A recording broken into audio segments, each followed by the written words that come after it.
एक, हड़प्पा सभ्यता 3000 ईसा पूर्व। भारत की हड़प्पा सभ्यता विश्व की सबसे प्राचीन और उन्नत नगर सभ्यताओं में से एक थी। यहाँ के लोग विकसित शहरी योजना और जल प्रबंधन में निपुण थे। 2. चाणक्य और मौर्य साम्राज्य। चाणक्य, जिन्हें कौटिल्य या विष्णुगुप्त भी कहा जाता है, ने मौर्य साम्राज्य की नींव रखी और चंद्रगुप्त मौर्य को सम्राट बनाया। चाणक्य का अर्थशास्त्र एक महान राजनीतिक और आर्थिक ग्रंथ है। 3. नालंदा विश्वविद्यालय।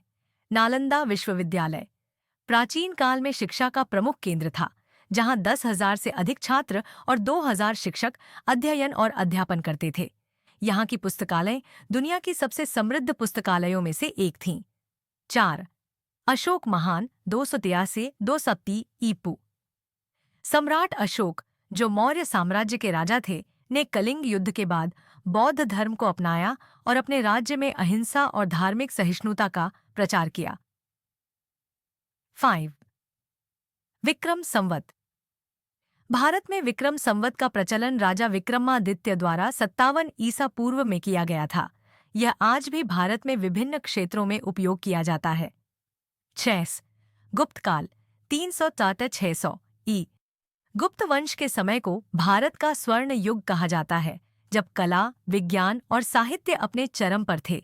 इस समय आर्यभट्ट और वराहमिहिर जैसे महान वैज्ञानिकों ने योगदान दिया। 7. तक्षशिला विश्वविद्यालय। तक्षशिला प्राचीन भारत का एक 8. अजंता और एलोरा की गुफाएं। महाराष्ट्र में स्थित अजंता और एलोरा की गुफाएं प्राचीन भारतीय वास्तुकला और चित्रकला का अद्भुत उदाहरण है। इन गुफाओं में बौद्ध, जैन और हिंदू धर्म से संबंधित शिल्पकला दर्शाई गई है। 9. स्वतंत्रता संग्राम 1557 से 1947। 1557 का विद्रोह भारत का पहला स्वतंत्रता संग्राम माना जाता है, जिसके बाद महात्मा गांधी के नेतृत्व में अहिंसात्मक आंदोलनों ने भारत को 15 अगस्त 1947 को ब्रिटिश शासन से आज़ादी दिलाई। 10वीं सिंधु घाटी सभ्यता।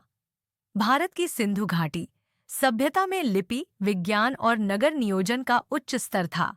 मोहनजोदड़ो और हड़प्पा इस सभ्यता के प्रमुख शहर थे, जो आज के पाकिस्तान में स्थित हैं। ये सभी तथ्य भारत की गौरवशाली और समृद्ध ऐतिहासिक धरोहर को दर्शाते हैं।